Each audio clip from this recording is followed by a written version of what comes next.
যে একজন সোশ্যাল মিডিয়াতে প্রশ্ন করছে সোশ্যাল মিডিয়ার কি বিরোধী এবং তিনি একজন সিনিয়র সিটিজেন, তিনি বলেছেন যে সোশ্যাল মিডিয়াতে আমি প্রশ্ন করছি সেই সোশ্যাল মিডিয়াকেই যুবকরা বা জেনজিরা ব্যবহার করে নানা ধরনের প্রতারণা, প্রচারণা কিংবা গুজব ছড়াচ্ছে। এটা দিয়ে কোনো আদব শিষ্টাচারের কোনো আঘাত হচ্ছে কিনা?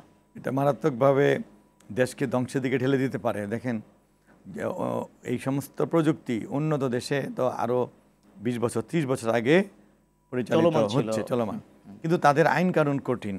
তারা কিন্তু সাইবার টিম আছে, তারপরে বিভিন্ন গোয়েন্দা সংস্থা আছে, এগুলি দিয়ে তারা ধরতে পারে। কিন্তু আমরা একটা প্রযুক্তি আমরা লঞ্চ করে দিয়েছি, কিন্তু আমরা সেটা কন্ট্রোল করছি না। এখন আপনি দেখেন, মানে অশ্লীল বিজ্ঞাপন দেওয়া হচ্ছে লক্ষ লক্ষ, কন্ট্রোলের কেউ নেই, কোনো অথরিটি নাই।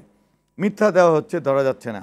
এরকম আপনি ব্যবসা বাণিজ্যের দাম দিয়ে অনলাইন বিজনেস প্রতারণা হচ্ছে, যৌনতা ছড়িয়ে দেওয়া হচ্ছে, নানান ভাবে মানুষকে আপনার চোখ, কান এবং তাদের আমল ধ্বংস করে দেওয়া হচ্ছে, দেখার কেউ নেই।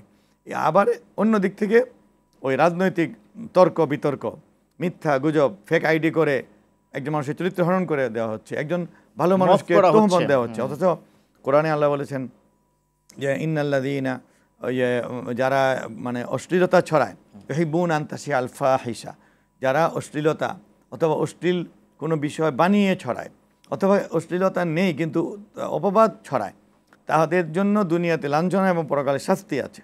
তো এগুলি কেউ শোনানো হচ্ছে না। এই পয়েন্টে একটা প্রশ্ন এসে গেছে অলরেডি। একজন বলেছে বর্তমান তো বিশ্বের সবচেয়ে উন্নত প্রযুক্তি হচ্ছে এআই প্রযুক্তি। এখন গুজব বা অশ্লীলতা এটা ছড়ানোর ক্ষেত্রে এআইয়ের ভূমিকা, এইটা নিয়ে যদি আপনি কিছু বলতেন। আর্টিফিশিয়াল ইন্টেলিজেন্স, জি, তো এআই যারা বানাচ্ছেন তাদেরই তো উচিত ছিল যে এটার মন্দ দিকটাকে রোধ করার একটা ব্যবস্থা নেওয়া। যেমন যে পিস্তল তৈরি করেছে গুলির, তারাই আবার পরবর্তীতে এটার জন্য লাইসেন্স ব্যবস্থা দিয়েছে, আইন কানুন দিয়েছে, অন্যায়ভাবে হত্যা করার জন্য শাস্তির বিধান রেখেছে। তো এরকম প্রতিটি ওষুধে যেমন একটা রিয়াকশন হতে পারে, তার জন্য একটা প্রতিকার ব্যবস্থা থাকবে। এটা না করে তো এআইকে ছেড়ে দেওয়া যাবে না। এখন এই আপনার কৃত্রিম বুদ্ধিমত্তা দিয়ে আপনি একটা অশ্লীল ছবি তৈরি করে আজকে কিছু মানুষ একজনের নামে বিভ্রান্তি ছড়িয়ে, হ্যাঁ, এতে সমাজে অস্থিরতা তৈরি হচ্ছে, তার অবিশ্বাস তৈরি হচ্ছে, সমাজের সম্মানিত মানুষগুলিকে আর মানুষ সম্মান করছে না, এতে কোনো ধরনের জবাবদিহিতা থাকছে না। যে যত বেশি মিথ্যাচার করছে সে তত বেশি জয়লাভ করছে। তো এই যে মিথ্যার একটা খেলা শুরু হয়েছে, একজন লোকের 10টা আইডি, সে কোথায় কি বলছে কোনো বিচার নেই, কেউ জানছে না। একজন ভালো মানুষকে অপদস্থ করে চলেছে, একজন জনপ্রিয় মানুষকে তার জনপ্রিয়তা ধ্বংস করে দেওয়া হচ্ছে, একজন সম্মানিত ব্যক্তিকে, আলেমকে বা শিক্ষককে মাটিতে ধূলিসাৎ করে দেওয়া হচ্ছে। এগুলি দেখার কেউ নেই।